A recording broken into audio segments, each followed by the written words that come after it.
All right, 5:30. Call this meeting to order. Let's start with the Pledge of Allegiance.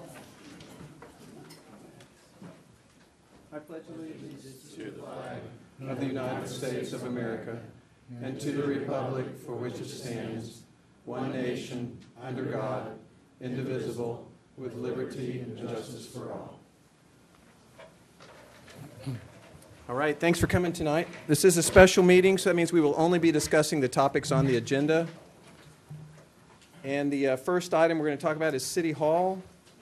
Is somebody going to present to us the new option that was in our packet? Dave, welcome. Welcome, Mayor. City staff and the commission was presented with an option 6 from the Independence Historical Preservation Committee. That option was to renovate City Hall and City Building D, placing public safety, police, fire, EMS at the Building D. City Hall would be temporarily located at Building D until City Hall renovations would be complete. An estimate to do a complete option 6 was $9.5 million. City staff has reviewed all the numbers and has had discussions with staff and our architect. We understand cost is a major factor. With that in mind, what is needed to make any of these 6 options a viable option and still be functional for city operations and emergency services. Option 4, City Hall moves to Building D. $3.7 million estimate with a reduction of $950,000 potentially could be done, we believe. Option 6, a reduction of $2 million to $7.5 million estimate. These reductions leave spaces in the building that are unfinished and can be remodeled at a later date, or spaces at Building D that could be leased out. City Manager Mickey Webb. All right. Yes, I'm reviewing the options and talking about our tax lid, which Jen will talk about later. Our tax limitation is, tax lid is $11.5 million.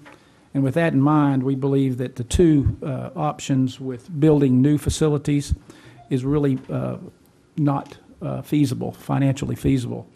That's number 3 and number 5. What we'd like tonight is to discuss with the commission about options and hopefully get it narrowed down to no more than maybe 2 options that we can develop more fully and look at areas where we can cut the costs that are presented. Okay. Any questions, gentlemen? We don't have any requests for public input tonight? Wow. We do not. And I might just clarify that we're talking about 2 things tonight. We will be talking about Right. the tax lid later in the meeting. Mm-hmm. What Mickey's actually referring to, Debt and I was limits. going to distribute a copy to everyone, in the final statement from the bonds, which we just received today, they, of course, have calculated what room we still have in our debt limit. And I'm just going to hand this out to you. It shows you how much room we have to still issue bonds within the city.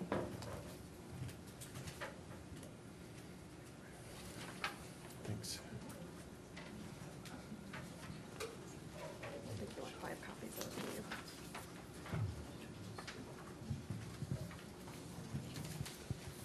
I got 2 if we're short. Sorry, it's the same paper. Yeah. It's stuck together. Okay. Yes, that's it. Mr. Mayor, I didn't realize there was a 6th option, so I didn't fill out a paper, but I'd like to comment on the 6th option. Okay, I'll take that into consideration. Okay, thank you. Ms. Miller, thanks. All right, gentlemen, what's your pleasure on this? Well, Questions? when we discussed setting the meeting, it was more like a workshop Right. that I thought would be us to discuss and not narrow it down this quick. So, I guess starting, there was a lot of information given late, so some of Sure. the things I didn't get a chance to go through with work, but we've had a big emphasis on the city hall for the last 4 or 5 years looking at it, and there's a lot of other things that we can see in our budget and some of the general information on projects that Jen said we need to look at direction of how we're going to bond. looking at the debt limit too that we were just given, the additional debt limit of $11 million, that might,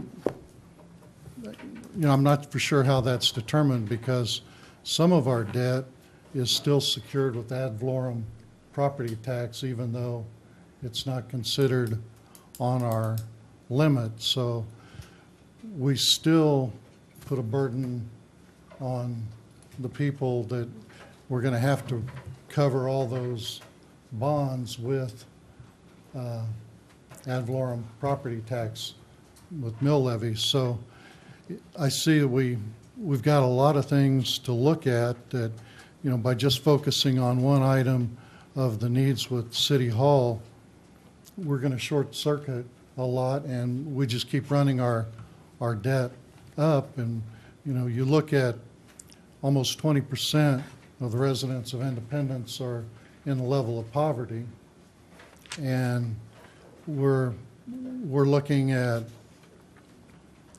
we've talked about mill levies to cover the projects. That's going to go up. The county's talking about a mill levy increase. The library's increasing their mill levy.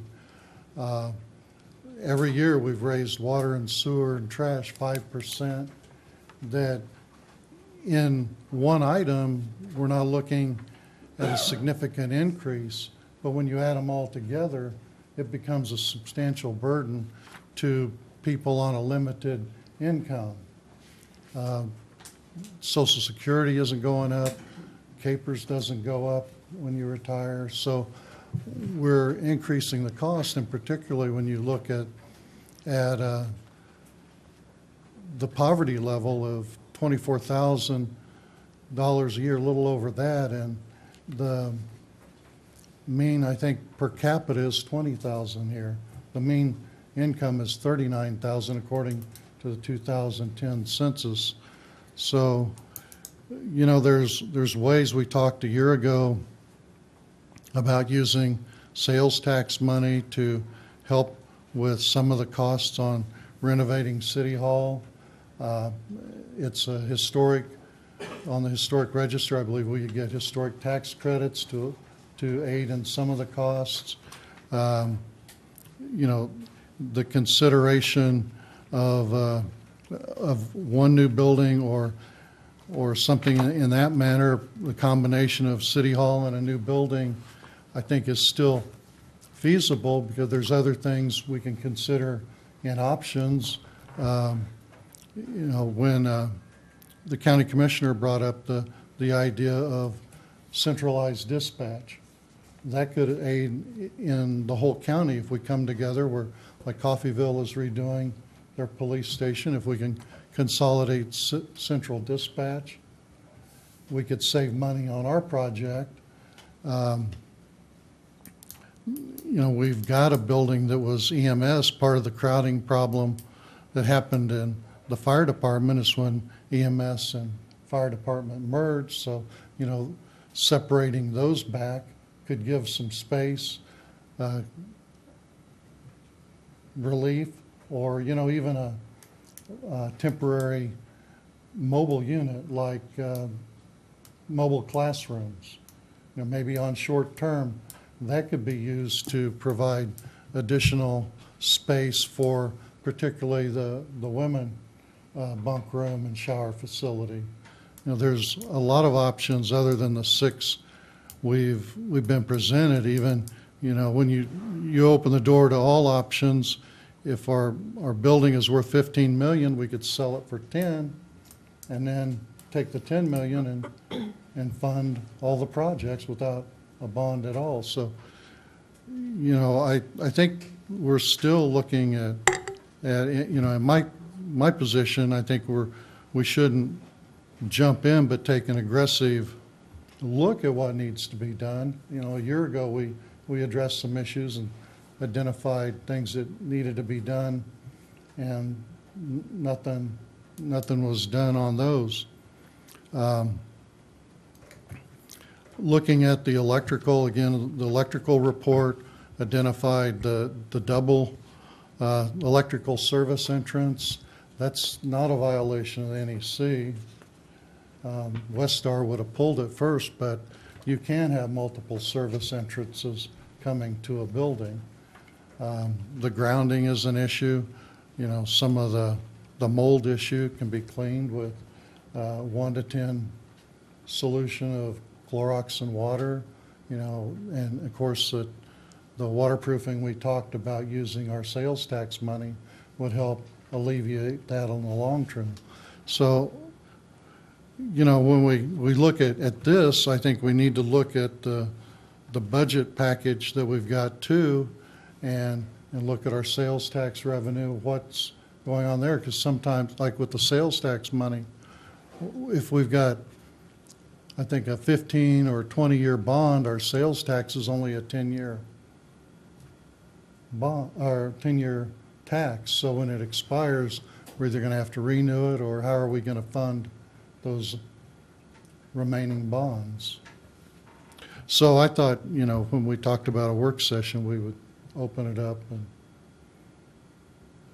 Yeah, we don't have to make any decisions at all tonight. I don't think we plan to do that. That's not what I plan to do. I'm all up for talking about it. Yeah. Any thoughts at this point with you, Go Fred? ahead, you can share your thoughts first.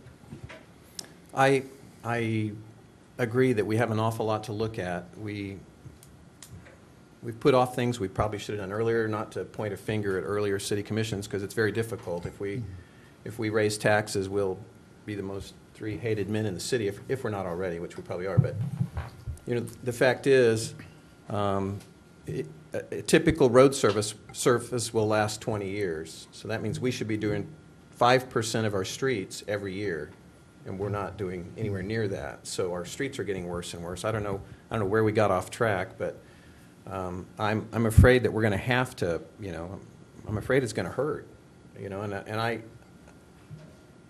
I feel what you're saying about the people that are on fixed incomes. I make a good income. My wife makes a very good income, so it's not going to hurt us as much. But we can't just say, well, we can't raise taxes, because we have desperate needs in so many areas.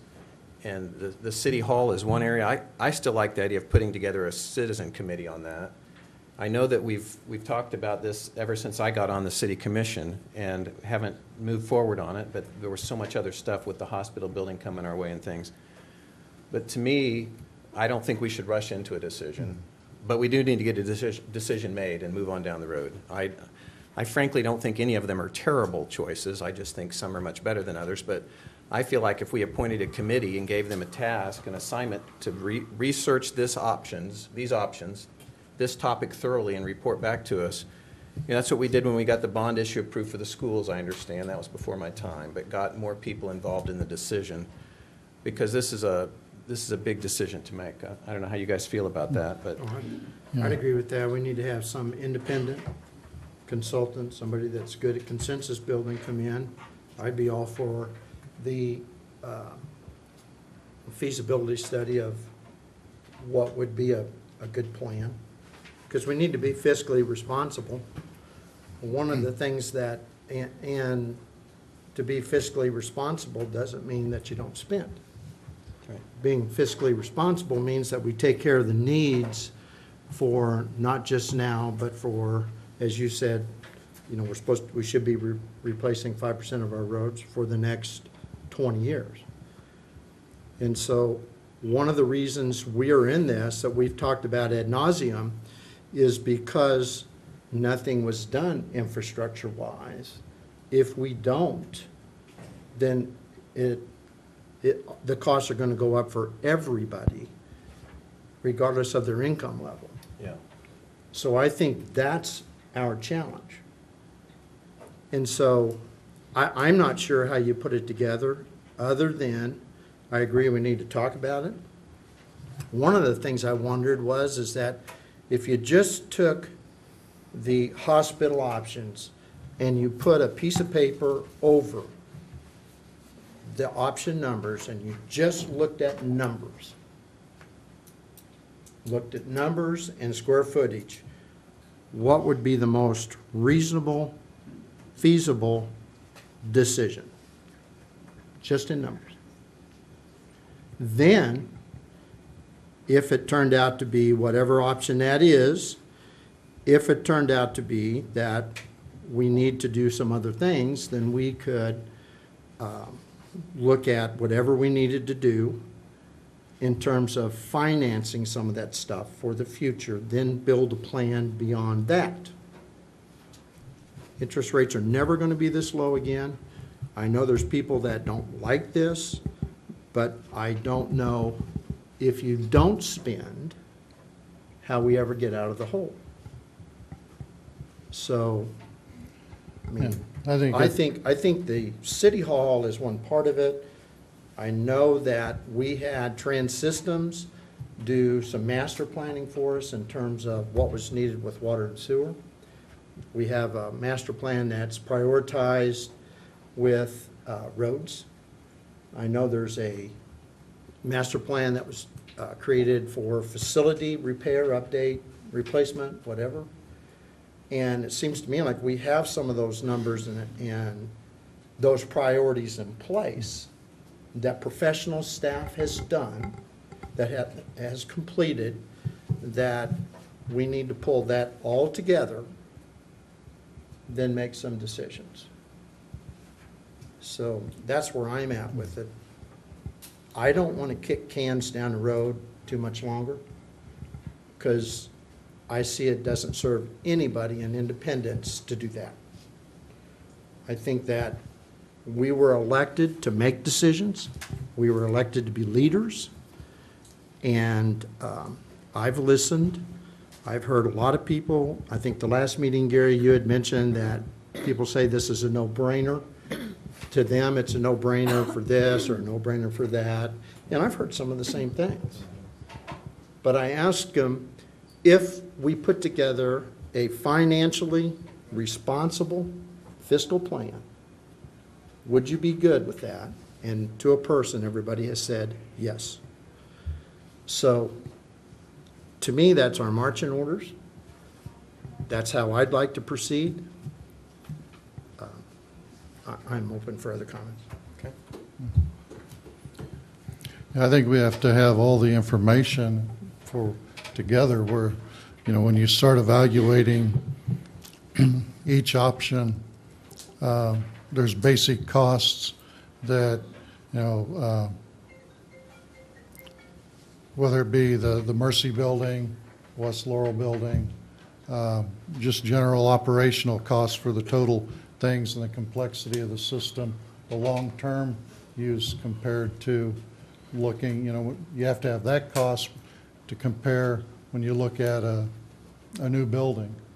Because a new building, the systems would be much less complex than that, so the operating cost and the life of the building decrease. But I think some of those numbers are provided for us. Well, there's a general operational cost to the building that just as it is that, I've requested to see, and it's never been put together yet as far as I know. So I'm not for sure how these numbers come about.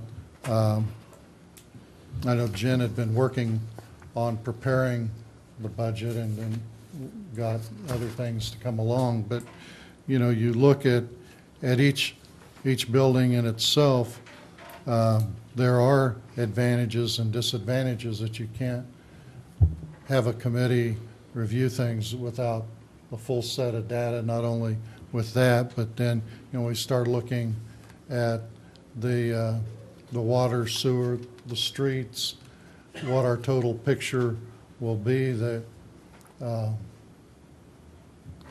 there's other options to consider too. So are you in favor of establishing a committee to do some feasibility studies?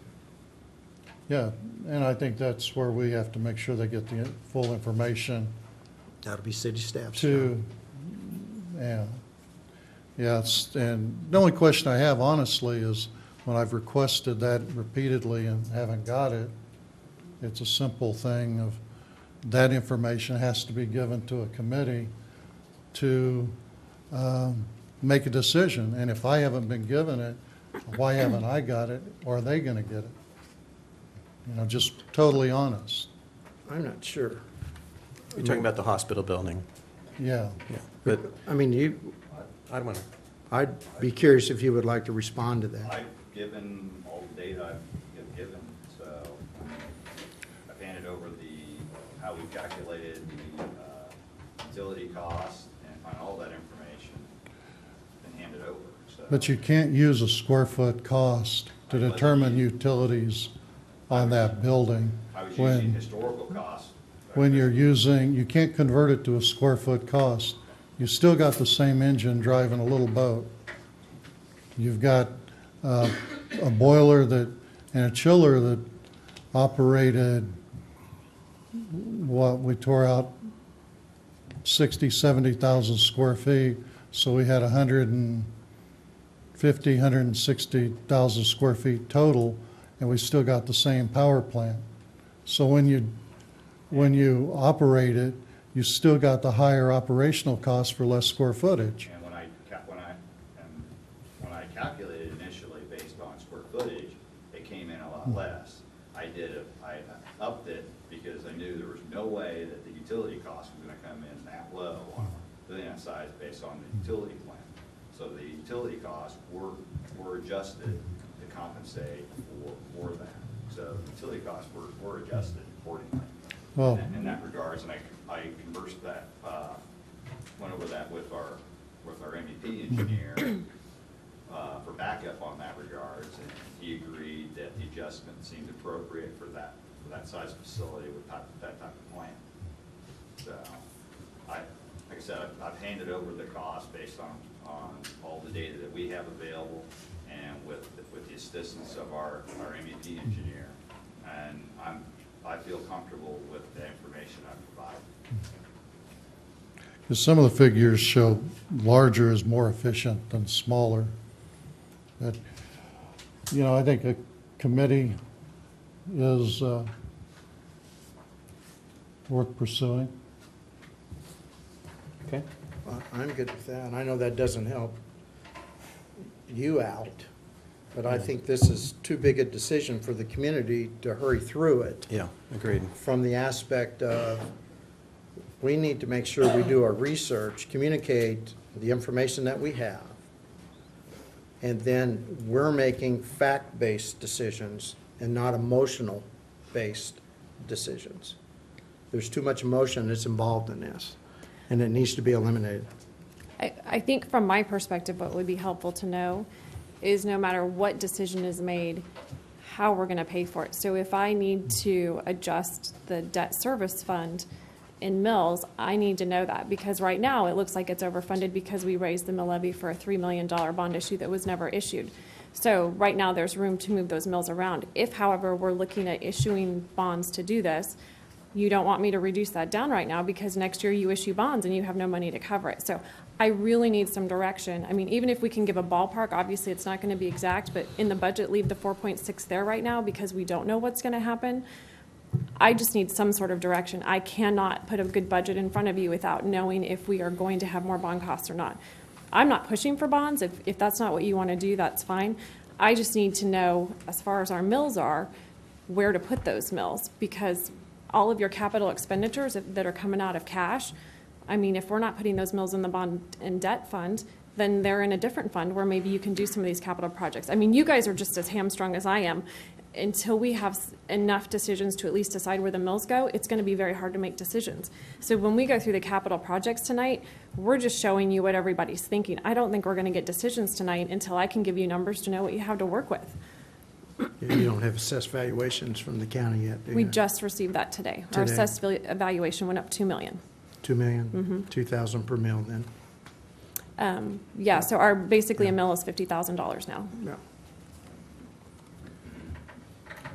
So, I think I can safely assume that we're not going to do number one, do nothing, so. Okay. well, and we don't have the debt limit, which honestly would be foolish to even put ourselves in that situation, to do option 3 or option 5. Isn't that what was communicated to us? Well, yeah, your debt capacity is 11.7 million according to the law. That's what you can still issue. I am by no means recommending that we meet our full debt issue. I do not think that would be wise at all. I So, I mean, I would I maybe don't half want of to, I that. don't want to do that either. I mean, you need to leave some, if an Let's make emergency that very happens clear. later. Yeah. I don't want to do that either. I'm not even recommending getting close. Because if we do that, then we have problems, just in case there's some sort of, Well, that's, you need something, disaster. if you have a disaster, you need to have somewhere to we have go. to have some place to go. So that doesn't make that's not being fiscally responsible. So I'm not saying that either. But it does appear then, by this discussion, 1, 3, and 5 really are not options. I'm going to argue with you on number 3, because I've renovated a lot of old buildings, and you can do a $1 million renovation, a $3 million, a Well, $5 million, a $8 million, just depends on how I'd extensive prefer you not want it to to be. argue, I'd prefer to discuss it. Okay, I'm going to discuss that with you then. Okay. Because I think renovating that building is a very good possibility. I don't know where he got his numbers. That's an awful lot of renovation for that building in my mind, so And I you're need to. talking, excuse me, the Sure. existing city hall you're talking about? Right. Yeah, okay. Yeah. I know that you could put a lot of money into it. I don't know that we have to put that much money to make it a very functional building. I just But we- don't know, but. So is that fiscally responsible spending, when you spend that much money on a building, when we admittedly have other needs in terms of roads, sewers, other? It just depends. Again, we don't know what that other building is worth. We've had people approach us interested in buying the hospital building. So until we know what that's worth, I mean, if somebody offered us $5 million, then But I what think it's it's probably worth worth and what it. it'll sell for are Understood. two different items. Understood. I'm And- not going to argue that with you. Well, I think there is some advantage to renovating the existing city hall and looking at a new emergency facility. I think it can be massaged downwardly, and like you say, it depends on the extent of the remodeling and the size of the emergency facility also. I've looked online at some of the other emergency facilities that have been constructed, and you can look at costs between $2 and $3 million for that. It just depends upon the finishes, of course, when you look at square footage. And by freeing up some space in City Hall, it gives a whole different use of space, going with open office planning instead of individual rooms. You can make it much more flexible for the life of the building. Also, it cuts the cost of HVAC when you're doing one large area, and if you have fire dampers or the branch runs for your ductwork, and just general open space finishes a lot cheaper than smaller confined offices. So, I agree 3 is a viable Then option, particularly I'm- when we look at historic I'm willing tax to credits. discuss that, but I'm unwilling to discuss spending $7.5 million to do that, to meet a 20-year need. That does not make sense. That does not make fiscal sense to me. $7.5 million more than. Well, if you look at 4.9 to 12.3. Right. But again, what's that hospital building worth if we found a buyer? That's an unknown. Right. That is, sir, would you please keep your comments to yourself? I can't say anything without you being somewhat cynical. And I think that's disrespectful. I would say that all has to do with what somebody thinks it's worth. Right. If we think we're going to get 10 million out of it, I would doubt that. Agreed. Are we going to get 2 out of it? We don't know. We haven't checked. I We've can got tell you people that what interested. they appraise it for, as we know in other buildings in town, what it's being appraised for and what it'll sell for will be 2 different things. Fair enough. Okay.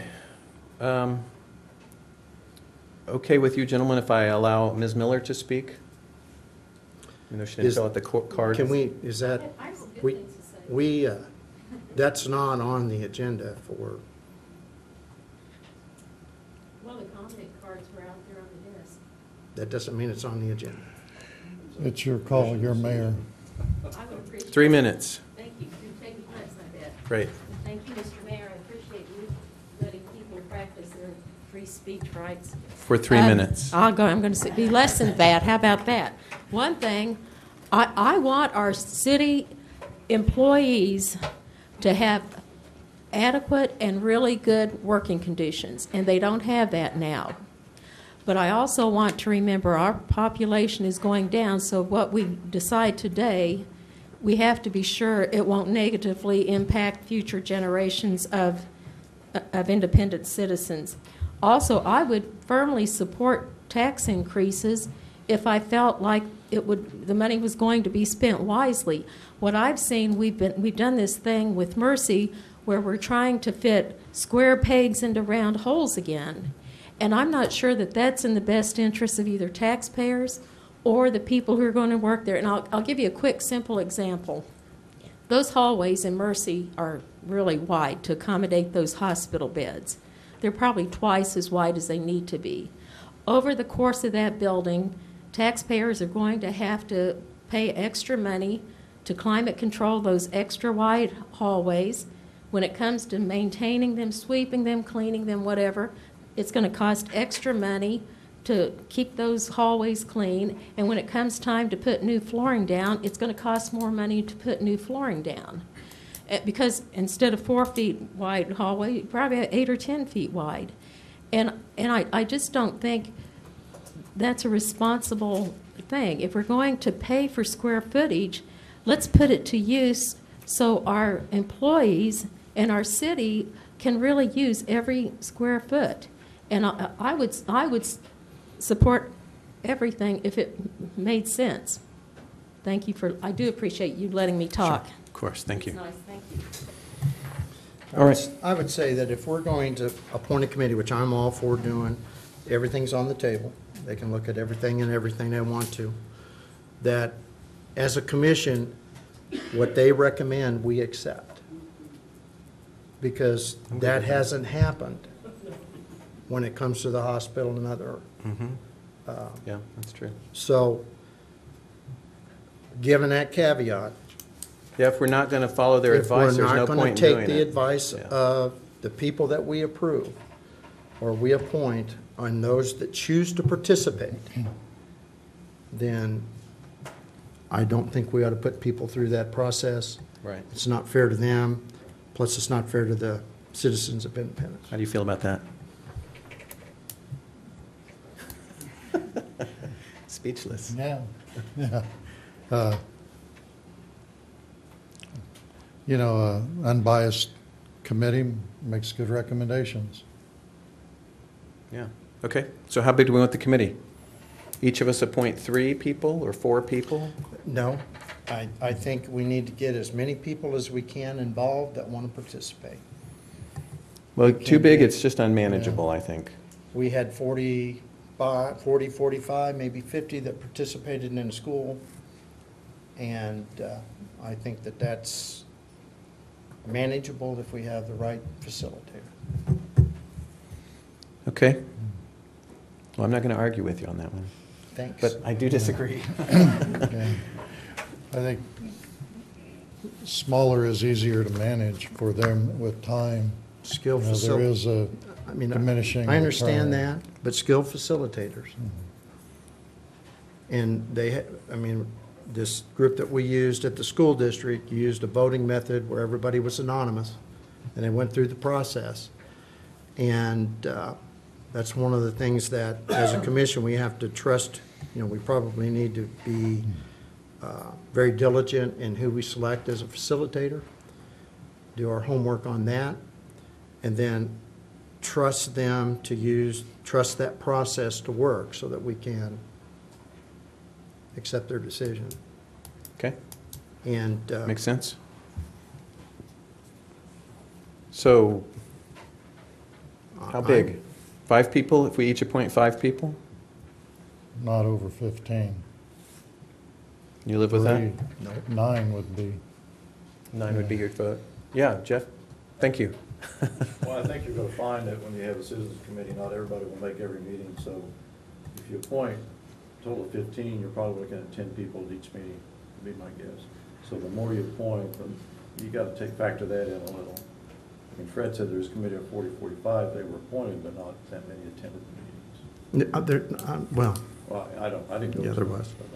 but, but, I mean, that worked.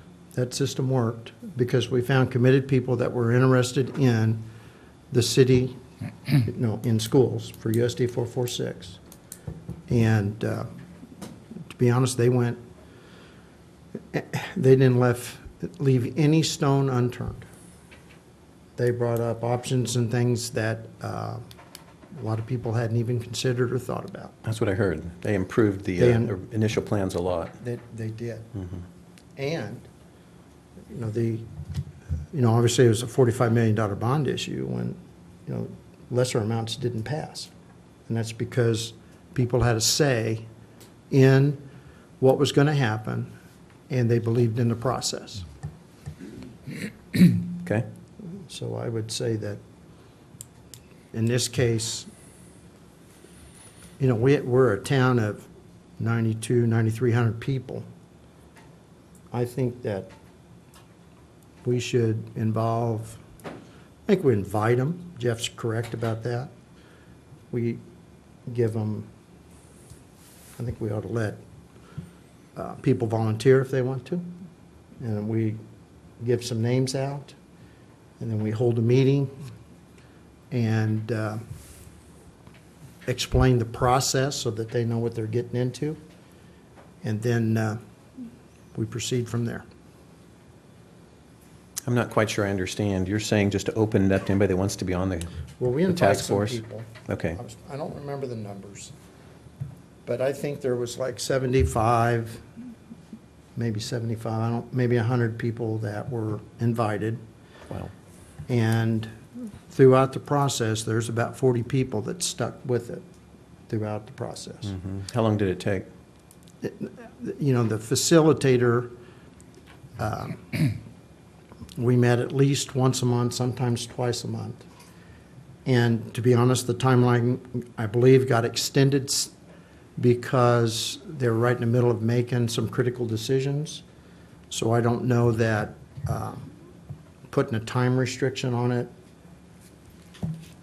is, we could, but I'm not sure that that's a good thing to do, because if they're really working together and they're coming up with ideas and plans, it takes a while for the architects or whoever does it to go back, formulate those plans, put cost on them, and bring them back so that they know what they're voting on and what their, what the options are that are available for them. I hate to let this take 6 months, though. We can I don't hurry. think it needs I to. mean, Time- some of it, Time is usually the best factor to get a good idea or a good concept. It's really the critical part, so the end result's Plenty more of time. important than the time. Okay. I mean, we can say we'd like it within 6 months, and then, I was thinking 6 weeks. no. No. No, Wow. I would not. Wow. There's too much information, there's too much at stake, there's too much money involved to try to hurry through the process. I think you got to trust the process, let it work, and I don't want to make a mistake. The mistake has been we haven't done anything for a long time. We have the opportunity to correct that mistake, and I think this is a way to do it. Any further thoughts? Yeah, I think each of us select or visit with 5 people, and that gives 15. If it doesn't work, we can expand. We can shrink if it doesn't. We can disband the whole thing if it doesn't work, if we find it running into a hedge. But I think what we need to do is make sure we get a cross-reference. See, I would of agree with people. that. And so then if it's us three, if the three of us can appoint 15, then I think we ought to let, maybe city staff or somebody else appoint, or at least come up with some names so that we get a cross-section. I mean, I'd like to include as big a cross-section of the community as we could. There'll be some that are against everything we do. There'll be some that will be for everything we do. There'll be some that'll be for few things. There'll be some that are against other things. And I think we need to include all those people and let them have their say, and let it be known that the process is not rigged, that it's fair and it's open, and that it's democracy, for lack of a term. I guess I think us three can do the selecting and assign the committee, and they can have a leader to direct that. I don't think we need to go beyond. If we don't have faith in 15 people that we select, then we might as well make the decision ourselves.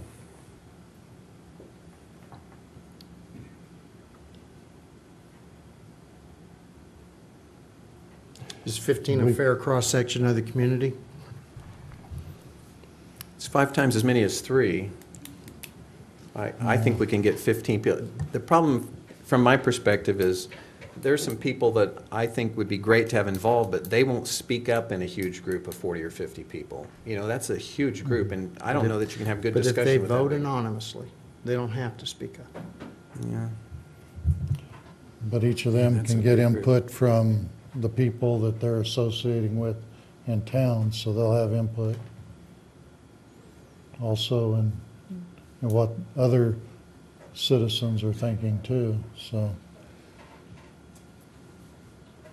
I don't know. either way. I've never seen it done with more than 10 or 12 people, so I can't even imagine that working, but you say it worked beautifully. I mean, I've heard it worked beautifully with the schools. It worked beautifully. I It just didn't know worked it the was way that it big. should have worked. The reason the schools with a larger number was they knew they'd have a bond issue, and the more people get involved, the more people you have to go back to the community and support the bond issue. Help sell the bond issue. That's really. But the committee could have not come up with a bond issue. They could have said. we So don't wanna do speaking anything. of bond issues, though, I'm not sure how the committee works. Will you give them a limit of what you're willing to bond to do this? Or is it going to be wide open and they can pick the 12 million, but we have no way to fund? I mean, for budgeting purposes, could I have an idea of what you would be willing to accept their recommendation?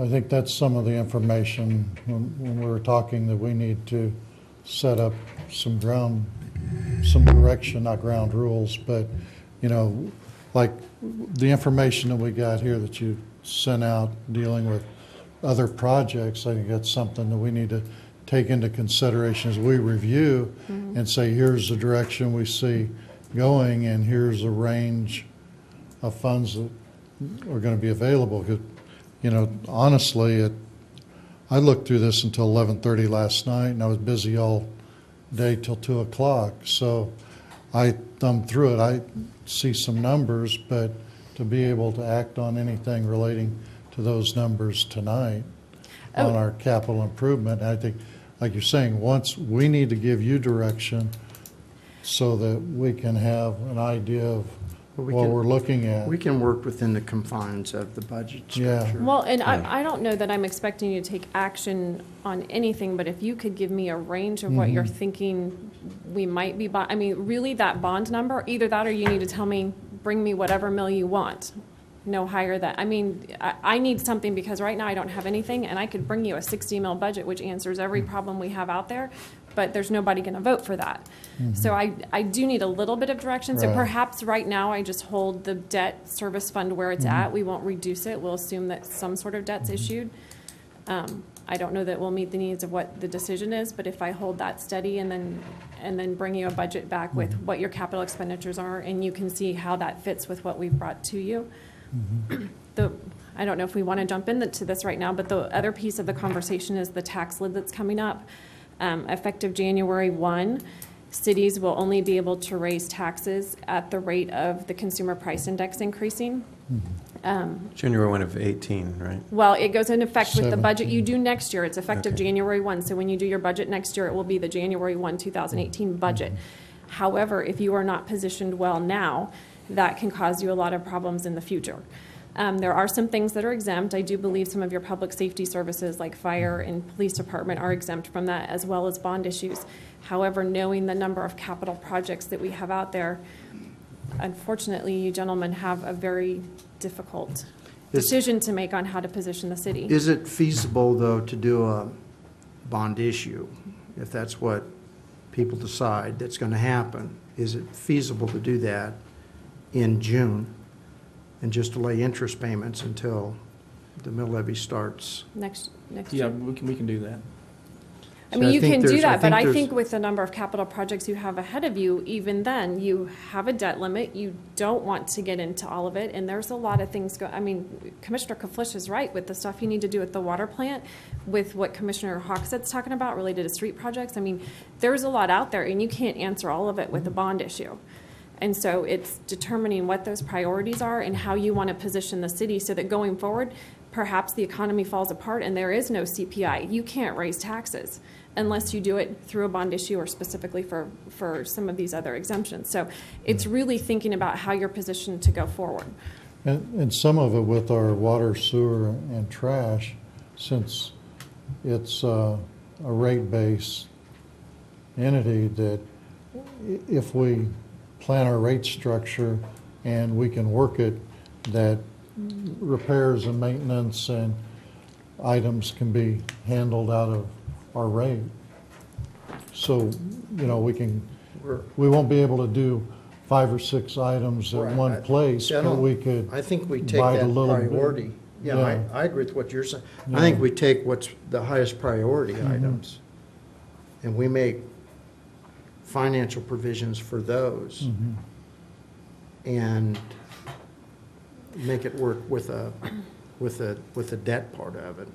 And I absolutely agree. I think I have a concern that the rate study is going to come back and say you need to raise rates by 50% to meet everything. And I think we all know that's not feasible either. I mean, we're looking at charges going up everywhere. So it's really a tough balance. I honestly wish we'd had the rate study before the budget too, because I think that would help everything. And even if you phase it in over 3 years, you're going to have a revolt if our rates have to go up so much that, I mean, I don't have an answer for you. I really just have problems for you. But it's a lot to weigh as we're going through this budget process. I think the rate study, when we start adding in the work that needs to be done, that's going to be the big impact. We should know now what our expenses are, how much water, using that for example, we're treating and distributing, and then we've got our revenue. So if that's always operating in the black, we should be good. But then depends on how big of ticket items we select to do. Right. If we, and that's where if we would do 500,000 a year would be better and stay even with it at some point. We're just at catch up right now, but if we can just do a little at a time and go forward, we're going to be much better than where we are right now. And then selectively do, instead of 5% every year, thinking maybe that's enough, maybe it's not enough, we hope it is, but we can actually schedule rate structures so that maybe we could give a reprieve for a couple years, and then, but always work forward to looking at X number of lineal feet of pipe being replaced or clarifier coated, or, because the guys, when they've presented their capital improvement plan from the water and sewer treatment, they are very knowledgeable. We're really fortunate to have the people that we do in those departments. Just the switch of the alum, the amount of money that the water treatment plant saved and the efficiency that they've done for the city. We're really fortunate that we have those guys leading the departments. Well, and one of the questions that I have to pose to you, and especially you, Commissioner Kovalisher, brought up that we don't have a reserve. We don't have a reserve for capital expenditures, so when we need a backhoe, we have to wait till we can budget in for a backhoe. And it would be a great time to maybe add a mill and send that straight to reserves and keep paying for capital projects, but have a couple years where we're building that up so you have it to use. But once again, if we take a mill for that, we're taking away from something else. So that's where I'm speaking specifically Yeah. for general fund, which has the park and the streets in it, which have some big ticket items they need. I think a dump truck keeps coming up. So I understand that we can work that into water sewer, which is an enterprise fund, but we've got other funds that it's ad valorem taxes. And so I need direction. Do we want to raise a mill to start a capital reserve fund? Because that's something that I know is important. That's something that you and I are in agreement would be wonderful to have, but with the budget we have right now, we don't have much room for that. So I need direction on that too. That's part of Yeah. the capital expenditures discussion. Yeah, and I think that's part of our job, that we look in the future that it's better to save a little I and would build agree. up to Yeah, it. I'd agree that with when- that. If we don't have that reserve built in our budget, we're not taking care of. We're not being improving our good position. stewards of our We're- yeah, we're- position. We'll never be able to catch up. Yeah. It's gonna take a long time to catch up anyway. But Yeah, unless we take some steps forward, like you're suggesting and what you're suggesting, Leonard, I mean, you know, and costs aren't going down. no, Costs are high. I mean, and they continue to increase. You know, if you just take a look at just operating, the last 2 winters have been very, very, very mild. We have a really cold winter, I would expect the natural gas bills around here to skyrocket. Same thing if it's very hot, I would think that the electric bills would skyrocket too. You know, water bills.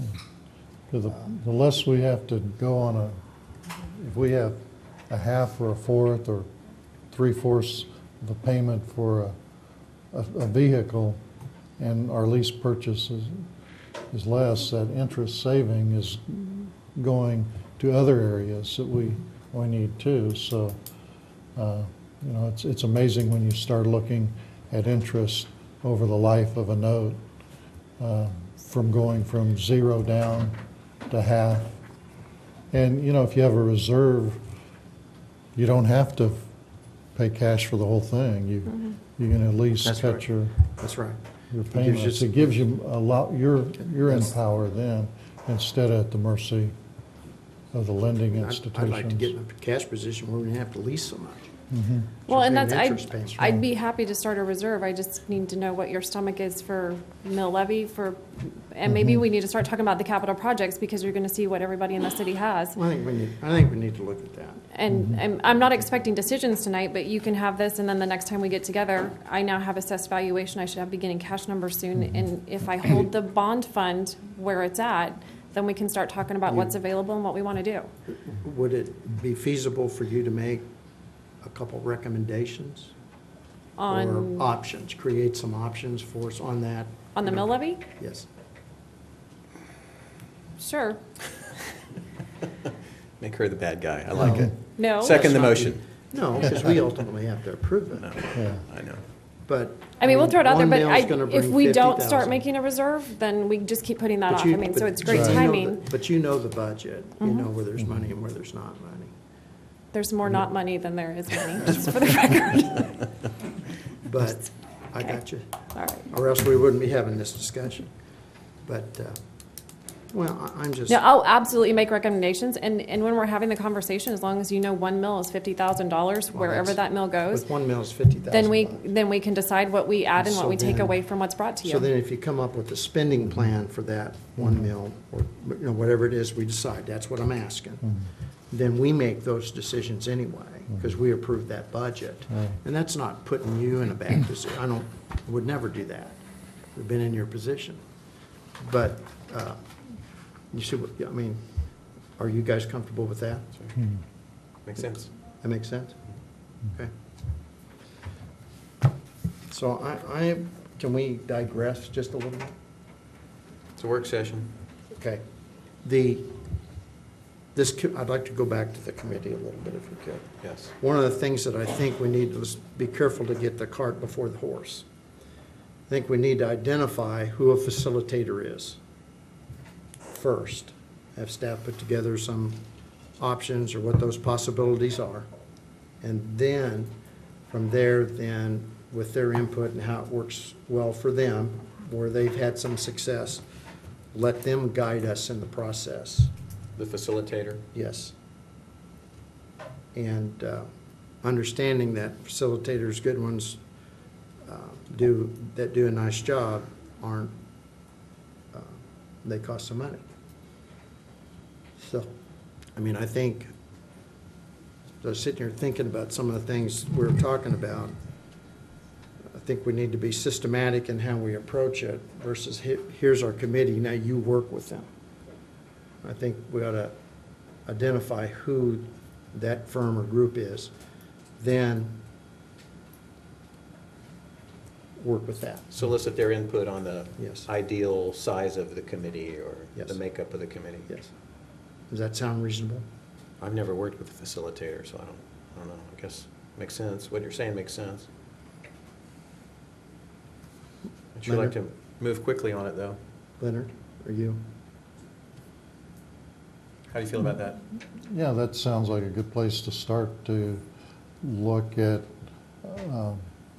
a paid position for a facilitator, and then he meet with us. We can discuss with him directions, get his input, then we go from there. That'd be a great idea to start with a facilitator. Okay. Great. Let's do that. So, your mission, should you choose to accept it. All right. I think that's good. I'm really pleased with that. I Great. think that's a good step. Wonderful. Okay. You think that's something that can happen pretty quickly? I have no idea. I don't know where you find a We'll facilitator. have to make some calls to see Okay. availability. Yeah. And then I think another thing we had brought up is asking about another work session. Next week. And I did get something back, I think from Fred, you were only available one day. Okay. Those days are, We got a Except for commission Friday. meeting next week too, don't we? No. No. Next week's the first week. We meet on the second We have Thursday. one on Oh, the yeah. 14th, but. That's right.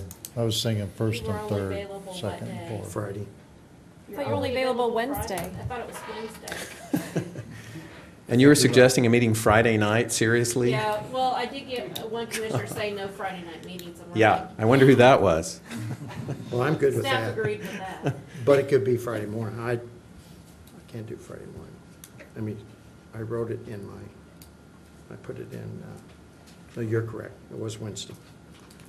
The 6th, Wednesday's the only day you can do it? yes. I'm out of town the 4th and 5th, in town the 6th to catch up, and then out of town 7th and 8th. When did you want it, evening or morning? The 6th I would make work for whatever worked for everybody else's schedule. Your choice. Whatever. Evening works nice, that Okay. you can work during the day. I'm good with that. 5:30. 5:30 next Wednesday for more fun times. And if you want to come Tuesday on the 5th, we have 2 public hearings in this room, P&Z. So just. Yes, I do. That sounds wonderful. Okay. So we're done with agenda item A for the moment. We're going to move forward with looking for a facilitator. What about B? Want to talk about that further tonight, or? I mean, I think it would be beneficial to start the conversation so that when I have some numbers to put in front of you, we've already had this. Works for me. All right. So these numbers, or these, Jen, you're talking about this project list right here, right? Yeah, we're gonna just go through this so you can see what's out there, but obviously we're not making decisions tonight because we don't know what our dollars available are at this point. One thing we need to address is on the streets. We've got utility companies wonder whether to go forward with Peter Pan. You've got a priority list of the projects, street projects, and if we do Peter Pan, we can only do Peter Pan if we're talking about on a cash basis. So we do need some direction on that in regard to Peter Pan. When is, that's one of those geometric, Yes, when is that? the schedule for January of 17. January 17th? That's when the money's available? Yes. And the state's picking up a third The of it or state, something? you've got it on your last page, page 11. 3/4. They're picking up less, right about half, a little over Okay. half.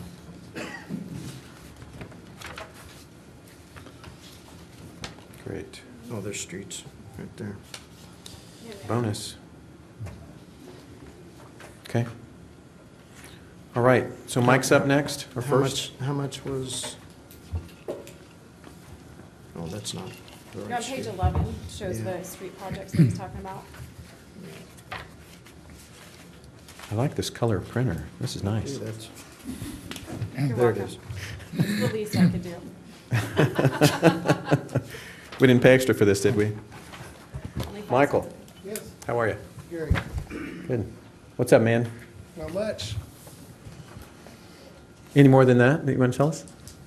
Well, I'm open to questions. You've got the numbers. Yeah, why don't you go through them with us? Yeah.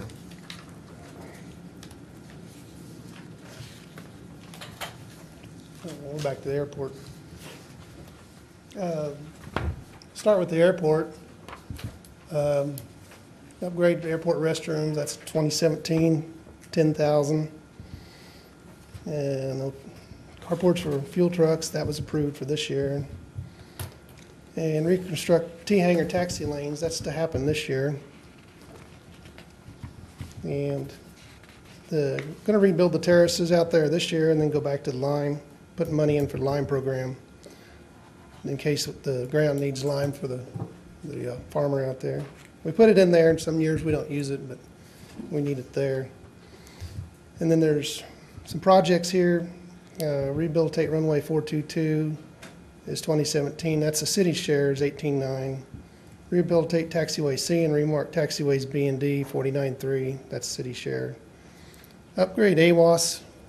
Mickey, I think Mike said that we're waiting on that to maybe get a little more money on it. That's the one we got a grant for? Yes. Yes.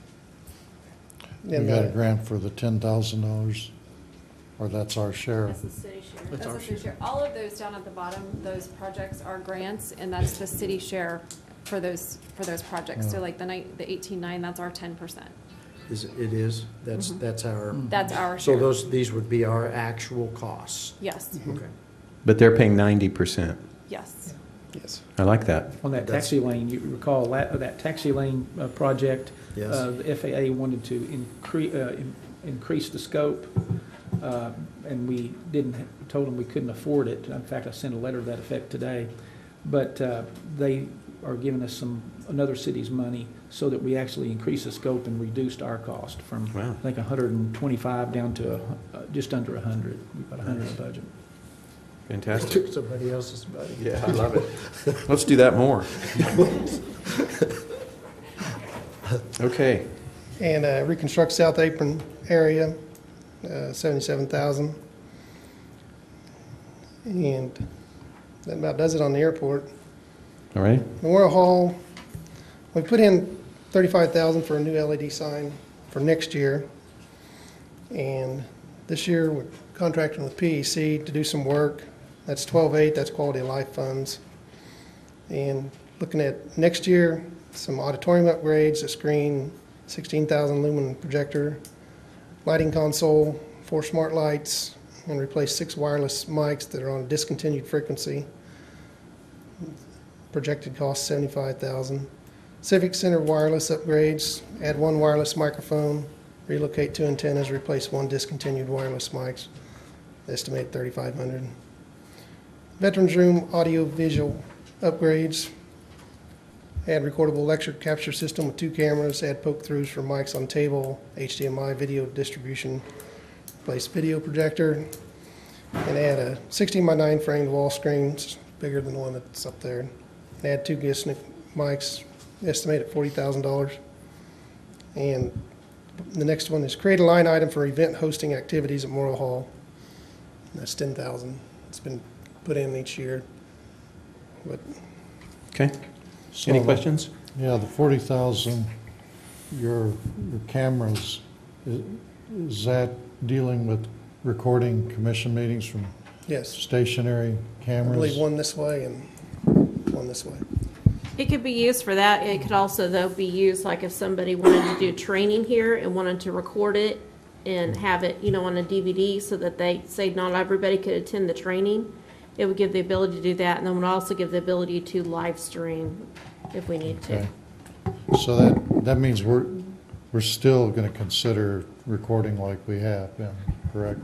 Yes, you still could, and what I would suggest on the camera section is when it's bid out, doing that as an ad alternate, and then they could determine whether or not they want to do the cameras, but the projector is an old VGA, and the newer laptops are HDMI, and it's also a different, pixel dimension size on the newer ones. It's widescreen, where this is the VGA square, and 4:3, and I think versus 16:9. So you get people that bring presentations in here, and they've done them on a 16:9. They try to put them on this 4:3, Sure. and sometimes it cuts their stuff off. So we really need to upgrade that, and the new projector would also be much brighter.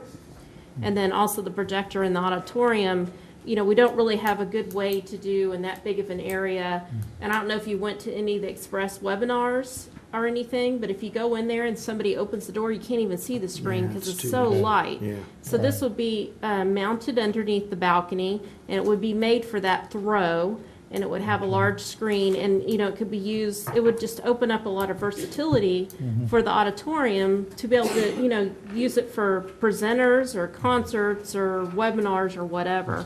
And it would just make the space a lot more usable in both areas. So that's the thought. And then we have some frequencies that are being discontinued that we're going to have to replace anyway. So we put that in there. And we thought using PEC, it would be better to get assistance from them who's not trying to sell us a product, rather than what we've done in the past, kind of rely on vendors who have something to gain if we buy their product, which may not be best for us. So that's why we recommended going with PEC to spec it out and, assist us with any bidding and reviewing to make sure that we're getting what's best for independents and not what's best for some salesmen. So the 12.8 this year, Yeah, for we're- having that work done, and then, Yeah, we're Budget for suggesting next that we year. let them get started and then plan on bidding it out to be actually, you could bid it Spent. out the end of this Right. year and then not approve Yeah, it paid until for. next year, but then that gives them some time and, we've used them years ago and other things. We have, Right. but they have a specialist in this, and he came down and went through the building with us. We just thought it would be best that somebody that represented the city's best interest rather than their own pocketbook. Yeah, I think that's a good investment there. That's good. great. Yeah. Okay. Oh. So you kind of create a master plan with that. It's good. And I just want to point out that the 2017 expenditures haven't been labeled quality of life, but I think that's expected for how they would be paid for next week when we look at budgets. I mean, you'll see that there's less than $300,000 in the quality of life funds, and that's not renewable, so that's where the decision process is going to That's come what I in. said. With the pool, the library, And and Memorial Memorial Hall. Hall. See, we've I mean, it's a big decision, been so lucky and it's, had that cash available to us. you So- can choose to fund them out of the general fund if those are projects you want to move forward with. We can choose to use quality of life, but it's the discussion we'll have next week when we look at the funds. Or the historic tax credits. You could use the historic tax Because they were credits. generated from this building. Okay. Anything else on Memorial Hall? I think that's it. All righty. Sanitation. Sanitation, new trash truck, we bought one this year. We'll buy one every 2 years from now on. Next is recycling program. We've plugged 3,600 in there, and that comes out to $300 a month. It's costing a little less than that, but. And the recycling trailer was 4,500, which was taken out of a line item on the budget, and so we plugged that back in. And next one is the recycling box truck. Would work better than another trailer because we could put the recyclables in it as we collect them, and then they're not all over the shop for a week. You can find a box truck for that kind of money? I used one, I'm not Wow. talking new. I'll buy one for the school district. Holy smokes. You don't That's even need a amazing. key. It's amazing. Polycart program, that was budgeted, $375 for this year. And then upgrade sanitation facilities, we 2 years down the road, we just may need to look at that, and that's just a figure, just an estimate. What does that mean? What? What does it mean to upgrade sanitation Well- facilities? New building or? Well, yeah, we've got a building now, we've got, 3 trucks we want on a route, they won't even fit in that building. We've Right. got 4 bays, Yeah, the trucks, Okay. the building was built in 76. just wasn't sure what you meant by Small that. Or it was actually a mechanic shop when it was first built. Okay. And that's all on that. Street department, we've got cleanup day, 12/5 for this year, and then up to 15,000 for every year after that. And that's just one cleanup day a year. That's not 2. We decided not to do 2. Replace boom mower with used one for 2017's 45,000. Replace a tandem dump truck with a new one, 100,000. Sweeper in 2018 is going to be estimated at 200,000. And a Whiskey Creek drainage study, 100,000. And that's Wait, some of Actually, Sean. that's That's not- some of Sean's that's- stuff there. yeah, Yeah. that's not in- That's And blank. milling and resurfacing and ADA ramps is required. 2017's 150,000. Residential sidewalk replacements 25,000. And this year revised budget, replace brush truck with used trucks 25,000. I'll just point out that the boom mower for Mike was actually approved at the very end of 2014, and he's never found one with that $40,000 that was approved. So we've bumped it to 2017. His brush truck is on its last legs, and he would like to, instead of, since he Buy the didn't Tiger find that, mower. didn't he buy that, since he didn't buy the $40,000 Tiger mower, go ahead and get a brush truck. Upgrade street facilities, which alternatively could potentially build one building, combinate water, sewer, street, sanitation for, you're looking at $1.5 million, but street, 2019 is 550. And then some equipment in 2019, two zero-turn mowers and a tractor with a brush hog on it, or 50. That's all I have on that, and if Sean, you want to talk about the streets, so you come up with all of that. all right. Thank you, Mike. Yep. Thank you. The street projects are, again, are back on page 11, the actual projects. Hey, Sean. Hello. So Street the- projects. The streets in general, like you had mentioned earlier, in our study, we probably generated $20 million worth of potential projects, but these are ones that basically with city staff kind of culled it down to.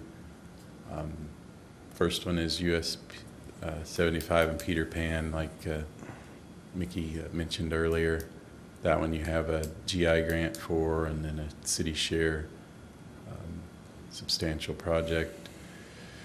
The Chestnut to Oak is a clink project that you have funds, you have KDOT money for now.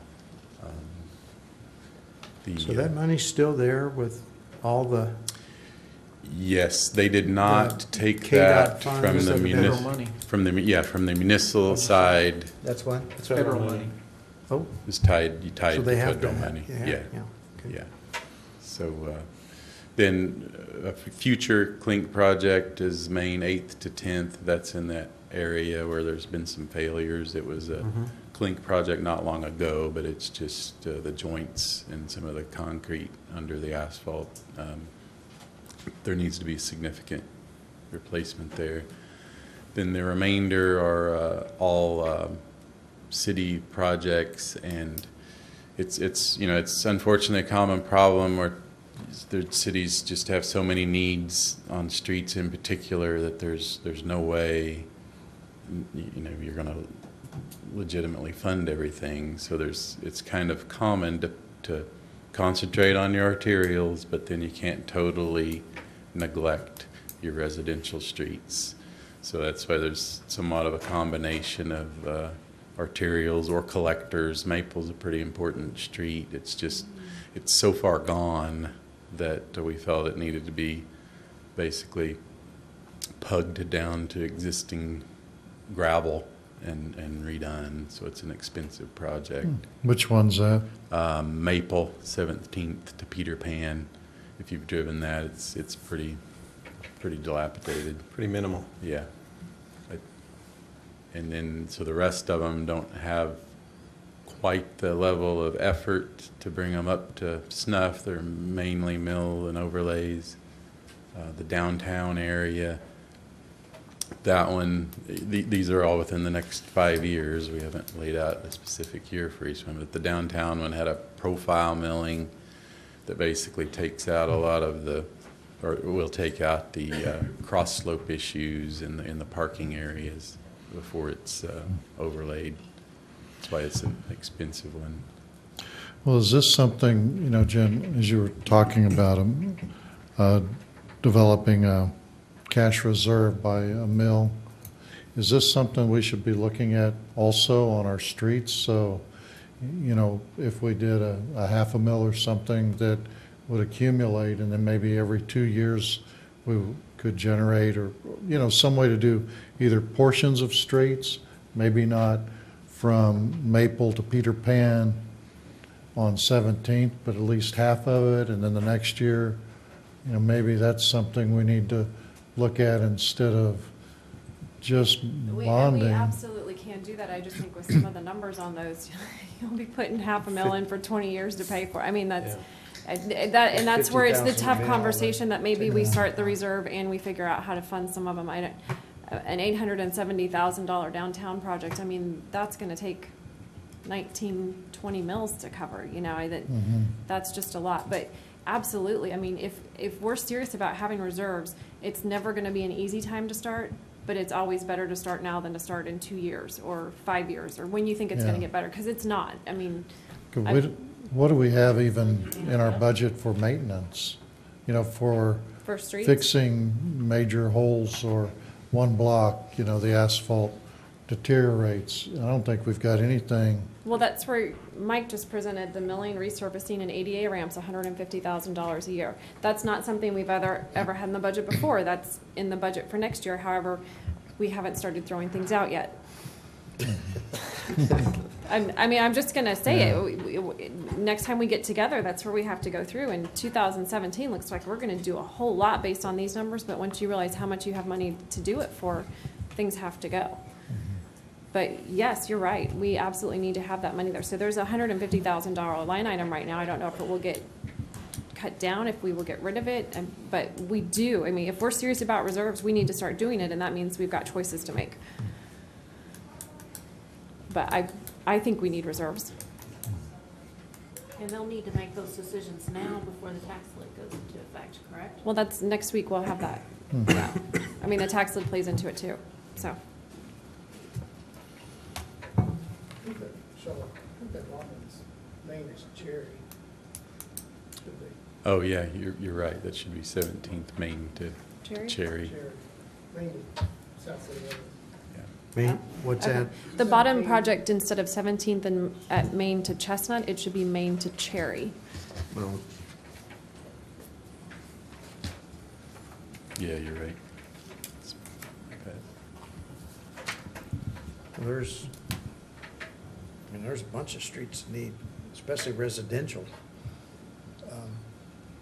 We're going to have to start mowing them. That, The ones I drive on, there's so much grass going up through the That's- cracks. Yeah, You and I- can't see the traffic That's- coming. And I think that is kind of like Jen is saying, is how much can you afford each year? There's, you know, $3.3 million of projects potentially for the next 5 years, so $600,000 a year. Just how is that going to boil down to what the city can logically? so, you know, at one time, this is before you were on Commission, Gary, but Leonard, we went down Coffeyville and looked at some alternative, third the cost. I think you were with Sean. It was those. Yes, I was there. Those, I mean, is that a way It is a that way can to help some of this? Yeah, As it- far as, you know, the crack seal and then doing that? Yeah, there is some methods to extend the life of city streets without a full mill and overlay. These that we have up here, they're not candidates for that. They're But, not. but, They're too but, far gone? yes. But when chosen properly, that is a good way to, it is cost effective. You can do your micro seal Yeah. and maybe get another 7 years out of that street instead of doing a mill and overlay for 20. And if you do the, your annualization of costs, it's still a good thing to do. So there is a way to get more bang for the city's buck on some of these, especially residential streets. Good to know. So Jen, if we, the Peter Pan, the Chestnut, the Oak, and, if you add that up, that's, $1 million? what's over $1 million, yeah. Where would we get that money to take advantage of the grant funds that are available from whatever source? Well, you could, special use sales tax has some dollars in it for streets right now. We have the excess funds from the previous clinks. I didn't bring all of that tonight. That's fine, but Because I wasn't expecting you to make decisions on that tonight, and I can bring that back to you, but, that is a lot of dollars, and my guess is that might be 5% of our city streets right there, so that's what we're supposed to be doing every 20 years, so, when we think about funding it's a big deal. Streets are expensive. Well, actually, in the last few years, we've done a lot of road work on our main roads, but it's taken a lot of money, even with the grants that we've gotten. But we had a period of 10 years where we Yes. really didn't do any streets, right? That's correct, yeah. Okay. Who's up next? All right, next we'll jump to page 3. I think I can cover most of these. These are mostly related to City Hall. For the building department, our building inspector is driving a truck that is, how old? I don't know. 25 but years old? He just told me today that it's not, it doesn't climb hills very well. So, I move that we get him one of those $7,500 box trucks to drive. Be a lot cheaper. so if it doesn't climb hills very well, does it stop going downhill? Is it? he's made it back every time, we'll just say that. Well, no, not every time. David had to go out and get him about 2 or 3 weeks ago. Yeah, but he ran out of gas that I- day. Oh, He didn't know that the register But he was doesn't wrong, make it a back quarter of a every tank. time. You got a So- quarter of a tank, you're empty. The fuel gauge is wrong. Yeah, the fuel gauge doesn't work. He found that out the hard way. Anyway, there's a request for a new vehicle for the building inspector. When it comes to kind of the city clerk and city manager, we've just built in a cost for replacing equipment as needed. We tend to use that up between power surges in the building and stuff like that. So we've kept that at $10,000. Just kind of a minimal budget for updating the GIS at $20,000. The website numbers, those are the payments that we still owe on the website. We've already approved those, that's in process. The backup storage device, I think we've had conversations before about making sure that we have enough storage for information at City Hall, so we've budgeted that out. And then the one need that I have in my department right now that's getting almost to the point of desperate is a new copier. We're at 1.3 million on our copy count, and my Fix-It man just informed us the other day that most businesses are smart and change it out at 1 million copies. So we're going to try to take it to 1.5, which is the max, but we've had that copier for a decade, and it's time for a new one. We did get a demonstration today for the Encode suite of products that we use for our utility billing, for the business licenses, all of that. I do not have numbers from them. They're supposed to be getting them to me about possibly migrating up to version 10, which gets us a lot of functionality. I honestly don't know if it will be cost effective or not, but I may have those numbers for you next week. She's supposed to be emailing them to me. Okay. And then finally, for municipal court, we've also built in to replace data processing equipment, and I put 5,000 in her number. Once again, that's part of the Encode suite that would be updated. I have no idea if that's a legitimate number yet. I'm hoping to have that updated next week. She was supposed to email me soon. So next we'll jump to Barb. Hey, Barb. Hi, how are you? Good. You bring free barbecue for us? Come out to the park Sunday when it's raining. We'll have some for you. Starting of the cemetery, as I'm sitting here listening to everybody, Jim and I did get to talking and went over his just a little bit. And he was saying the jackhammer is in poor condition, but really at the rate of the cremations more than burials. He said if it does go out, then we could budget down later, borrow the water department. So, I mean, if you're wanting to cut, I'm giving you permission to cut on the jackhammer. Those are just mowers that he would need and basic equipment for running the cemetery. Backhoe, just for your information, is working great, and we thank you again for that. Right. That Good was a news. great improvement. We down to the park area, we've got replaced train canopy. I got down to $5,000. Well, what we're wanting to do, and that may change. It was I think that's a 100,000 mistake. or I something, think wasn't it? well, see, what we're having is Westar is wanting to maybe do a project, and John Heckman is working on that to just for the train canopy itself, but then the drainage issue. We do have $150,000 now budgeted for this year, if we could work it out, but we haven't gotten to that part. Carousel improvements I've just put in because just in case the cylinder, it's working just fine, but we don't know when that would go out. So if I budgeted, great. If I may not need that. I'm really trying to reduce costs this year. We've been really busy. We've done a lot of projects, and so I don't have a lot for this year because I want to catch up on the little stuff, you know. And knowing Jen's been on us about, you know, getting just what we need. So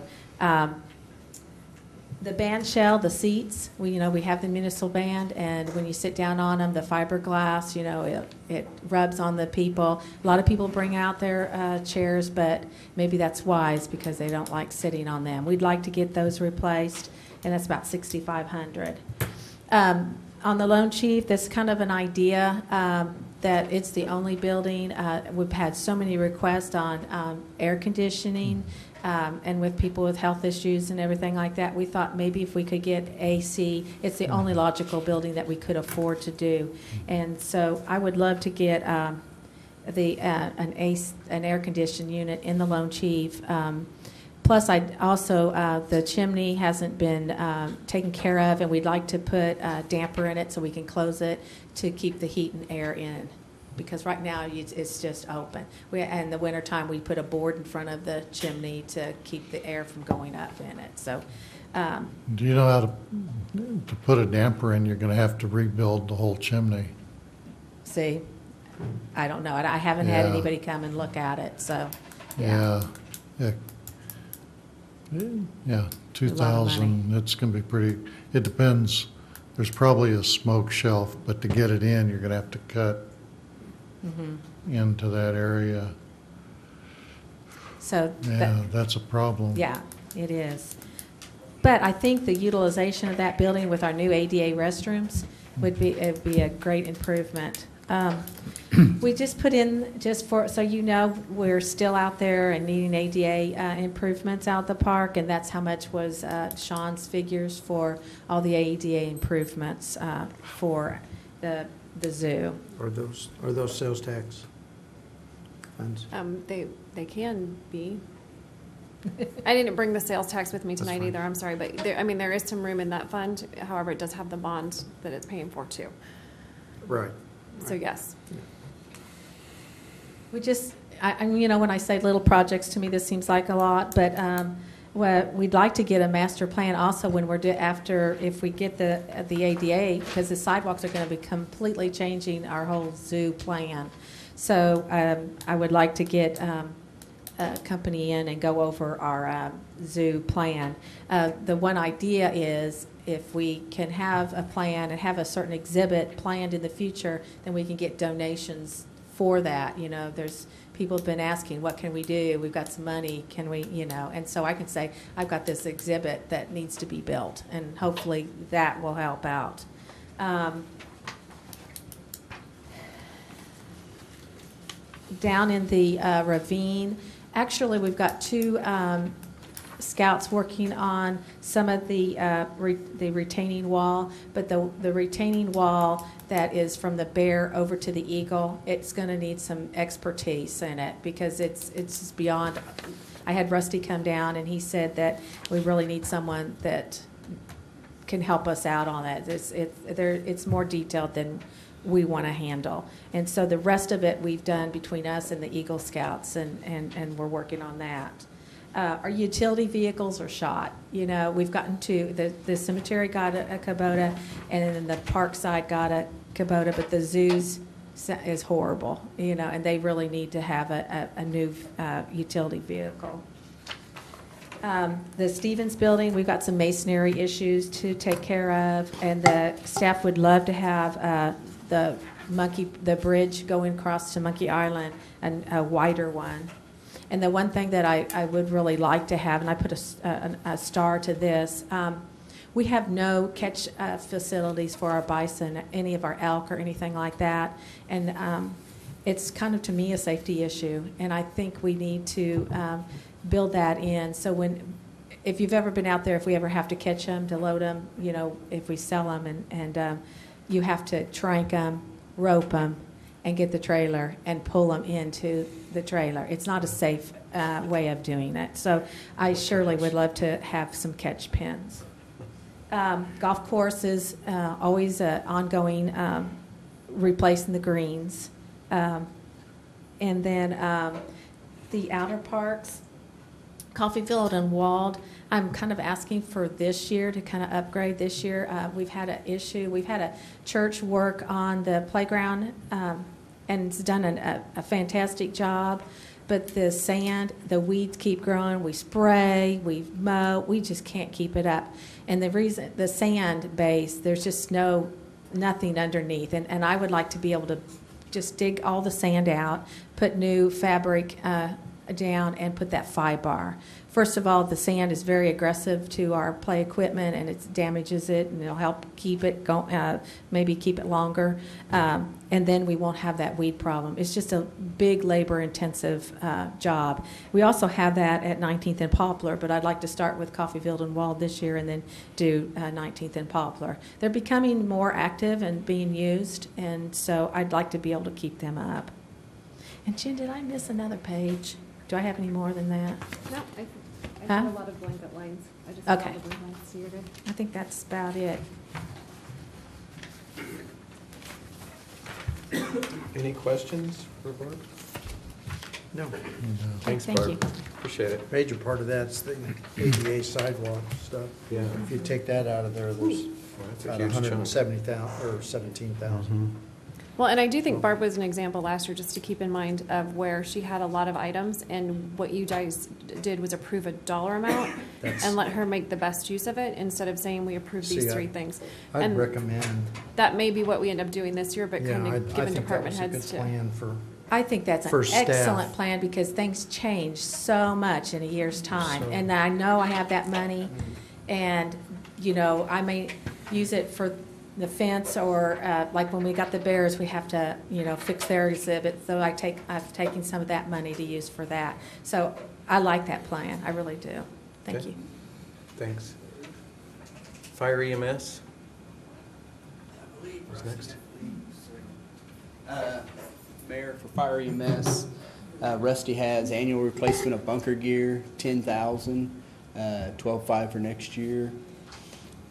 We're still working on our grants with the ladder truck. That grant is out. We're just waiting to hear. We got a grant out for it right now. The 900,000, is that the total cost, or that's That- if we get a grant? The grant I think we currently have out, Jen, isn't it about 750? 750. So That is a truck that would fit Okay. in the space that we have. that's the same grant we've applied for. Yes, Every year. continued. So if we get it, 3 they'll pay years. for the lion's share of the 900,000? Yes.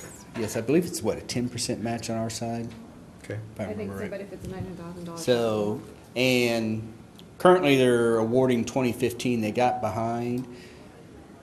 So the 2016, they're, from what Rusty explained to me, they're trying to quickly get those done.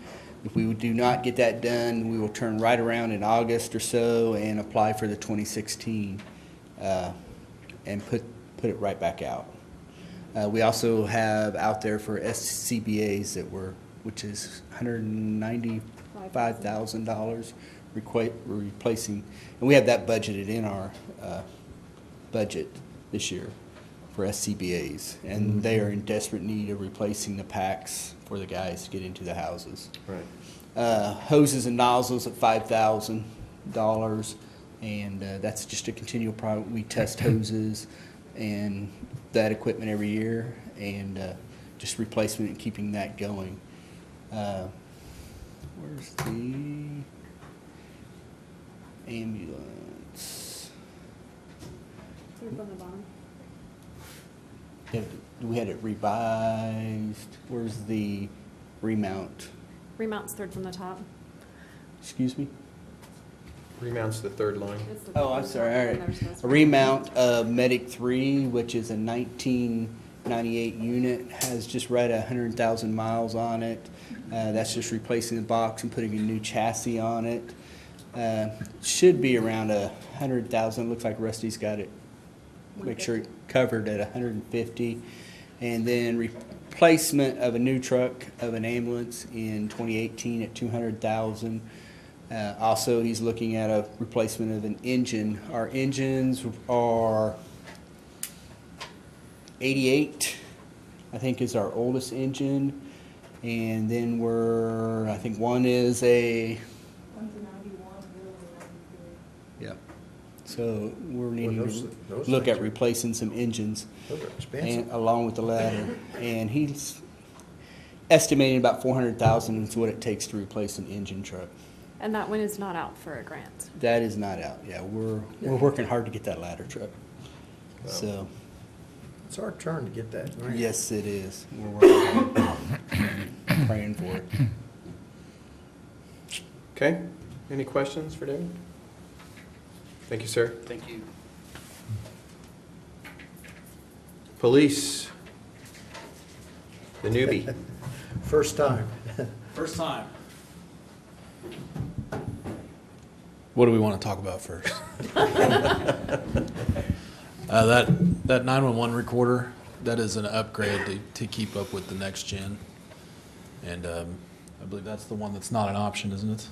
Right, we're scheduled in January. They're scheduled to upgrade us at the turn of the year, so we have to have that in place before that happens.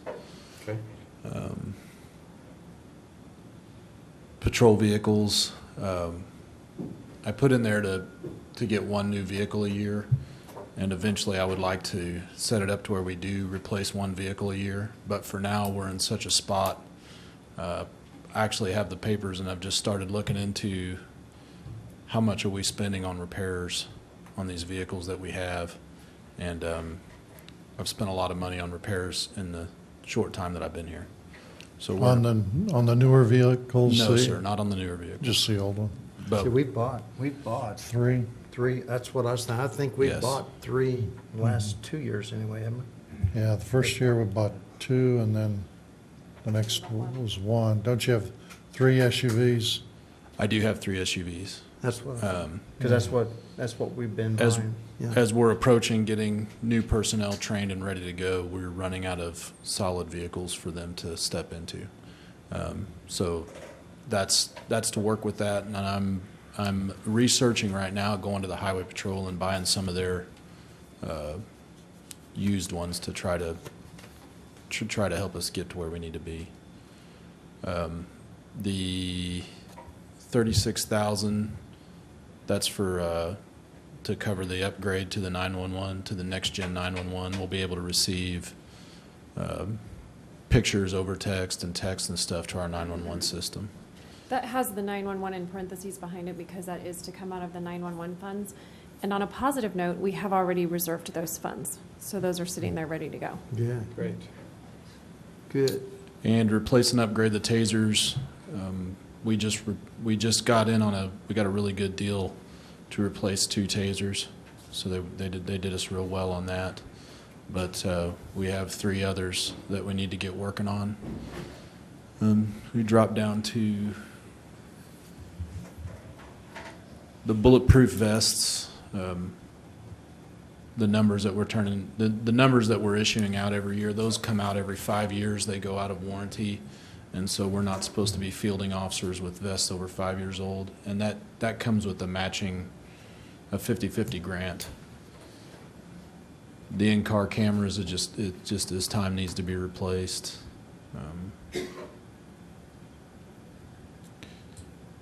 As you look up there, you can see the clear interface reporting software. That is a reporting, what that does is it allows us to do reports in the state system and then interface them into our records management system. And that gives us several advantages. One of those advantages is that it allows us to efficiently report electronically to the state. The APHIS interface software, that's for fingerprinting, and that allows us to, right now what's happening is our fingerprint machine is so old that no one will support it, and the officers have to enter all of the person's information into the fingerprint machine, all their pedigree information, they fingerprint them. That takes about 15-20 minutes, and then they have to go over and repeat that process on the computer. So we're losing a lot of time there, and with the number of officers that we have, it's difficult to have discretionary time if they're having to duplicate their work. So that's something there too. Let's see.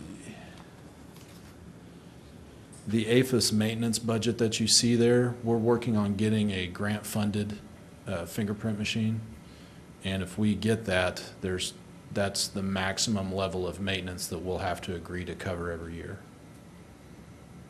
So. Okay. Oh, there's more. Okay, let's see. The dispatch chairs.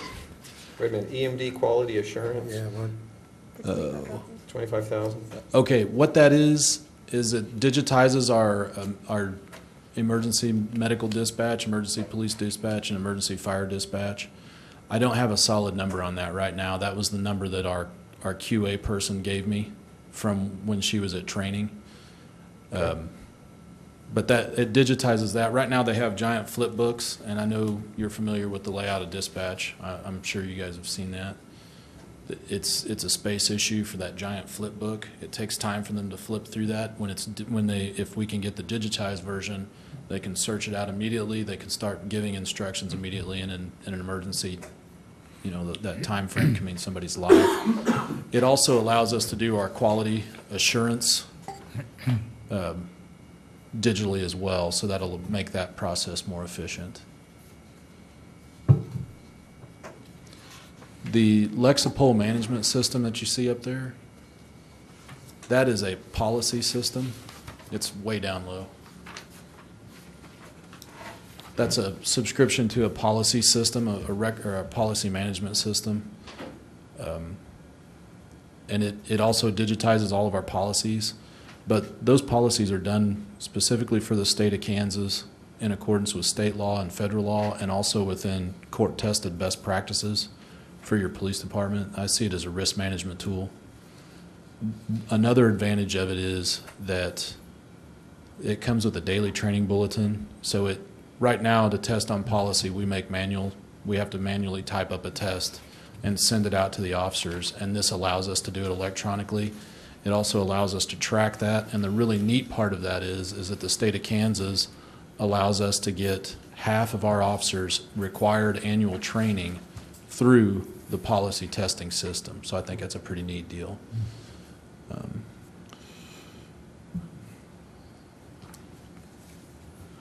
And then that records management system up there is it's kind of a similar thing. If we were to look into going to that, it allows all the computer systems to communicate. And it's 15,000 a year. Yes, it is. Subscription deal. And one of the advantages of that is I use those numbers from one company, so we'd have to do some more research before we pull the trigger on anything. But the neat thing about it is that's kept off-site. It's a high-end security, and when they changed the system, up until this point in my career, any time that I've ever dealt or been a part of looking at records management systems, we had to buy the system, and that was upwards of $100,000. And now when I reached out to this company, they set it up now to where they store it in the cloud, and essentially they can refurbish and re-update the entire program and go to an entirely different system, and it doesn't matter. We still get it simply because we're involved in that level instead of purchasing it outright for $110,000. And it allows us to track things. It allows us to look at numbers and research call volume, call times, find out when we need to adjust for staffing and have extra staffing like in dispatch or something like that. It does several things. Okay. So. Any questions, gentlemen? Yeah, what's the administration vehicles? The administration vehicle is that at this time I'm considering moving the chief's car into the patrol division simply to get us through until we can get something reliable. I've got some pretty hefty repair bills that I'm sitting on. And that you don't necessarily need a police car for admin vehicles, and police cars run about $40,000. And so in my opinion, that just something I'm looking at, and it could be a used highway patrol car there too. So Could it be Or one a of the used old box road truck? $7,500? Mike can get one. what I would like to not do is get the building inspector's truck, That was my next suggestion. simply because I'll forget about the gas thing, and I don't want officers to have to rescue the chief when he's driving around town. Yeah, that'd be bad. Bad for your image. I would. I'm sorry, Leonard, I interrupted you. Yeah, no, that's, Sorry about that. that was it. Oh, that was it? Okay. Yeah, I was thinking of Same that suggestion. same, yeah. Put benches in the back. and- Great minds think alike. Yeah, All right. yeah, All right, any questions for Chief? no. Thank you, sir. Thank you. Appreciate it.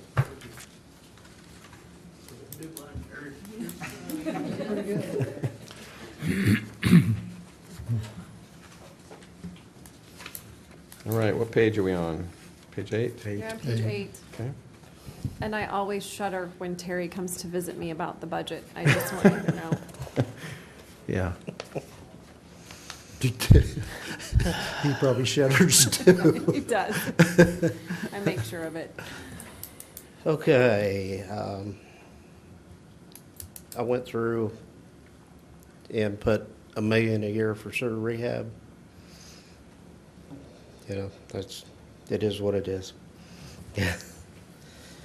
We do $20,000 a year for private line replacement. That's a reimbursement program. That other figure for I&I construction, that's actually video investigation to establish where we need to spend that $1 million. Wall Avenue lift station, I put $100,000 in 18. That lift station hadn't been upgraded or anything done to it since 1984. And it's going to need some upgrades and controls and freshened up. And that'll pretty much get us up to speed on all of our lift stations. Wastewater treatment plant, in 18, I'd still like to rebuild the channel monster and go to a mechanical bar screen. I know we've had discussions about this in the past, so we're doing fine bubble diffusers this year. We need to sandblast and paint our clarifier drives next year. That's $100,000. We have a Gator utility vehicle in there for this year for $8,000. The roof on the lab office building doesn't need to be replaced, but it needs a lot of repair work done on it. Replace pumps. One pump with getting our pumps and equipment are getting old enough, and we have to start replacing them. Sewage is pretty hard on stuff. The belt press belts, that's ongoing maintenance. I don't know why the Whiskey Creek study's in there. Should be on streets.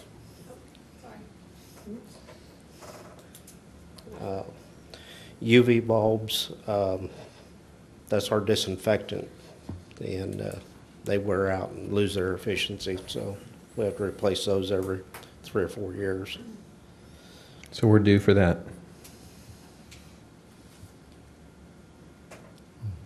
Pardon me? So we're due for that this year, or in 2017? 2017, Yeah. yeah, Okay. we're due to, we're starting to have some issues with meeting our discharge limits on disinfection right now. Is that something you can schedule out, Terry? Like do one this year, one next year, one next year, and then it's cycles? Well, I don't know if you really could. They're built That's in fine. banks. I'm just asking the question. Yeah, just to- you just about have to replace them all Okay, to get that's your fine. efficiency back.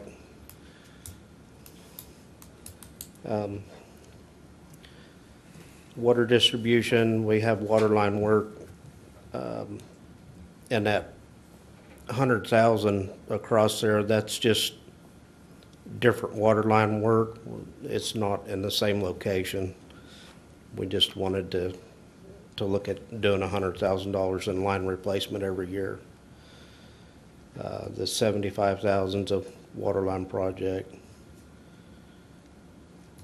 We've got some water line projects this year. Next year, half-ton pickup. And that would replace mine, then I can pass mine down to the crew.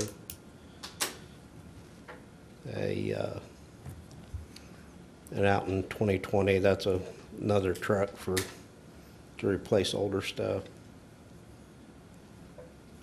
Next year, I'd like to do a 1 meter reader van.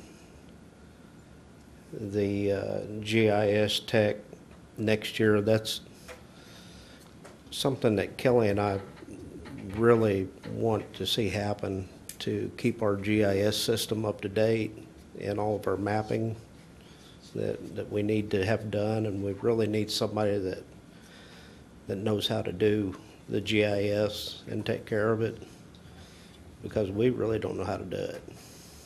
You just show it budgeted for 1 year. Is that, Well, that's, you use them for a year, or you just? no, Maybe a new no, that full-time would be position. from now on. It'd be ongoing expense. It's a, It's noted because it would be a new expense, but obviously if we fund that position, it's gonna then become operating, not necessarily capital expenditure. Yeah, just on here because it's a change in the budget. and I put in $2 million for automated meter reading. It's something we're going to have to do sometime in the future, and thought we might as well start looking at it really hard. Is the 2 million a total system, or That would be a good start on it. like 10%, 50%, 75%? We could go through at 2 million, we could do about 75% of the system.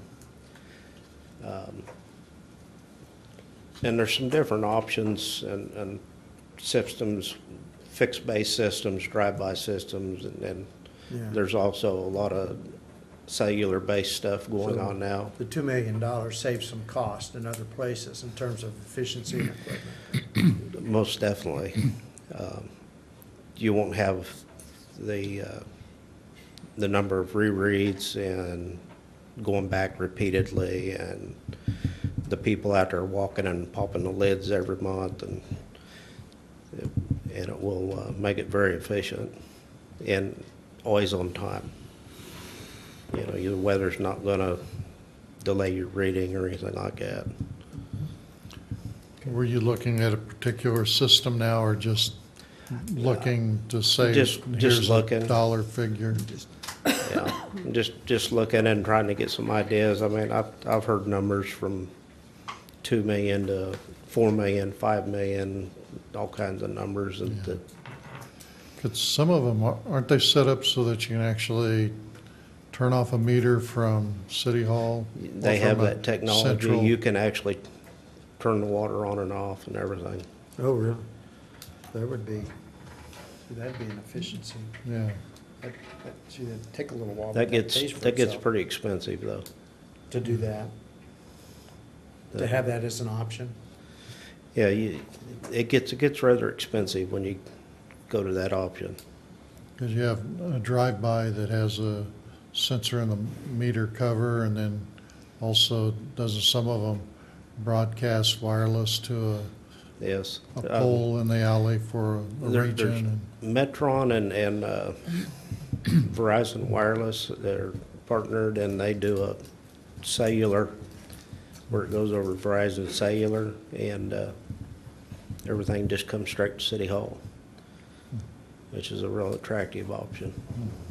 Okay. And then we have a utility rate study in there for this year, figured out how we're gonna pay for all this. Fire hydrant flushing equipment next year, cutoff saws, that upgrade facilities, that's, you know where that's at. Jackhammer attachment, water treatment plant.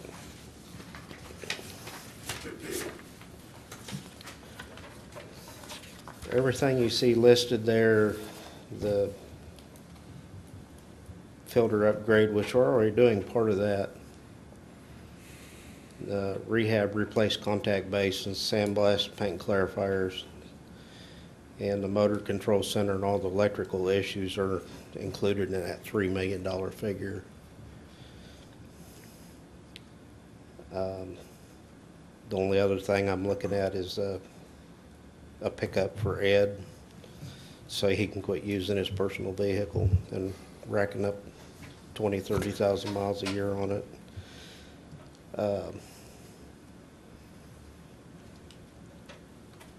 And we need to paint the north water tower. It hasn't been painted since it was installed. And we're due. We've exceeded the life expectancy of the paint coatings on it, so. So seeing the $3,085,000 makes me think that's a pretty good estimate. Yes, those numbers came from Sean Turner, and Okay. we looked at, I think that's a pretty good number. Yeah. We looked at it in detail. We feel that's a worst case estimate. Okay. Sean, you might also explain to him about the Whiskey Creek study and what that 128 and 134,000. Yeah, we looked at Whiskey Creek, some ideas that would, have some impact, but not a huge cost. And we came up with 2 channel improvement projects. On a new, modern stormwater collection system, you design that for the 10-year event, meaning, you're really not going to reach capacity every year, but every 10 years you reach capacity. That's kind of an industry standard or public works standard for affordability. When you get into the big channels like near the river, then you're talking about 100-year protection, but in smaller systems, you're looking for a 10-year event. Whiskey Creek is only like a 3 or 4 year capacity, and it's even a stretch in some sections to get that. But we identified 2 stretches of stream where some reshaping and general, tree removal, some things like that would have a big impact. And let me find those. Sycamore to Parkhurst was $128,000, and then Cottonwood to Laurel was $134,000. Okay. Any questions for Sean? Thanks. All right, thanks, Sean.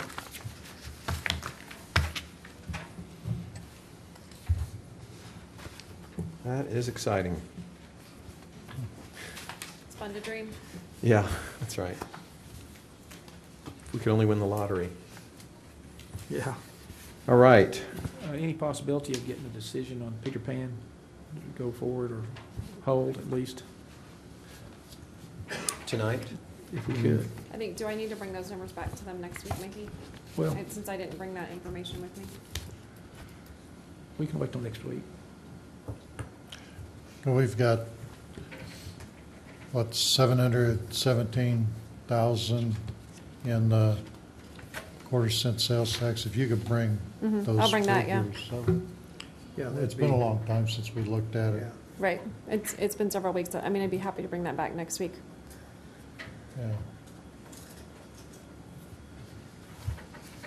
Okay.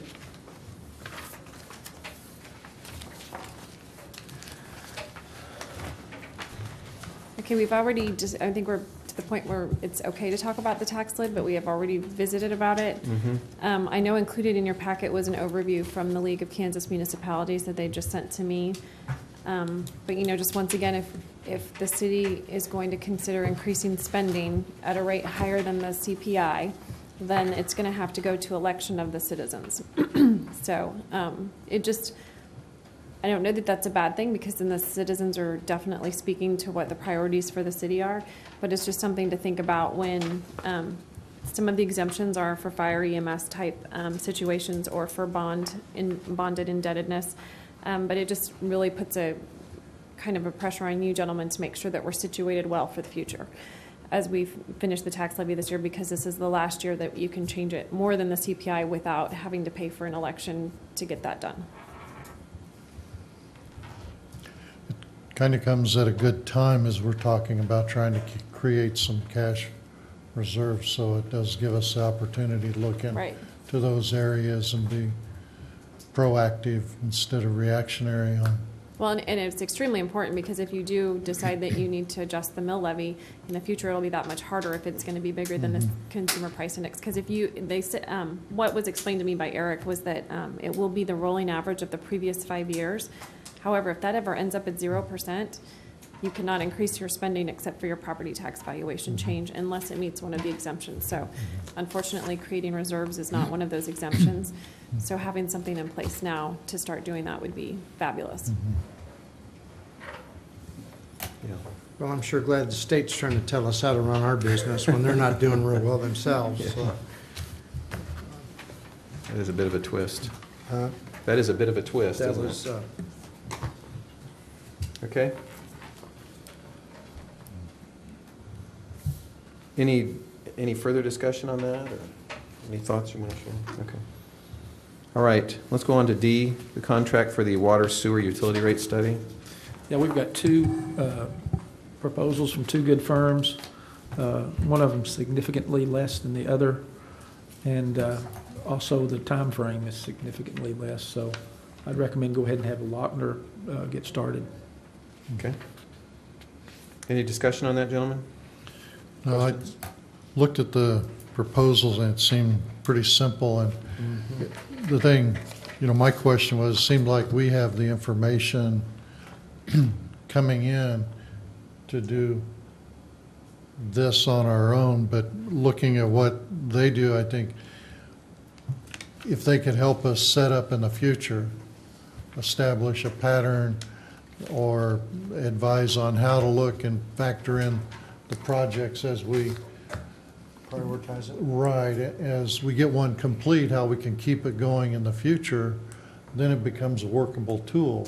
If we don't accomplish that from the rate study, it just becomes another report to put on a shelf. But, you know, I think the advantage of going with Lochner in helping would really be great, and maybe take some of the principles that they're showing here to help out in our other areas too. Yeah, I So, think it'd be interesting to see how it all shakes out as far as what's already been done. I think it's all gonna yeah.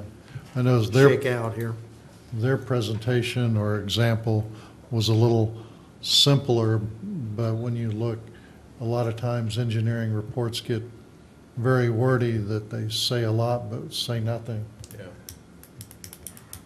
So, I will just note that the budget numbers that I'm going to bring to you, since this clearly won't be completed by the time the budget is due, will have the 5% increase budgeted in there. However, the ordinance to pass whatever rate adjustment we do will not be done until the very end of the year. So if we need to revise the budget next year, we can, based on what comes back out of this study. But for budget purposes, I will include a 5% increase, because I am expecting on the projects that we have out there that there will be some sort of increase. Okay. All right. We want a motion to approve this? Please. All right. I'll move that we approve the contract with Lochner for $11,839 for the utility rate study. I'll All I'll right. second the motion. All right. All in favor, please say aye. Aye. Aye. All right, 3-0, Jen. That looks great. All right, reports. Says we have letters received. Any related discussion, interaction? Brad, anything? No. Anything over there? Anything under this? I might just tell you, due to the fact that we just got certain numbers today and I have direction, it will probably be Tuesday before you get anything for the Wednesday meeting. Once again, Wednesday we'll have the discussion, but it doesn't have to be final again until the next week. So just be prepared. It will be last minute again, Okay. All right. unless you guys want to come work with me on the 4th of July. No. Okay, perfect. Mickey, anything else? All right. Move we adjourn? Second. All in favor, please say aye. Aye. All right, thanks, everyone.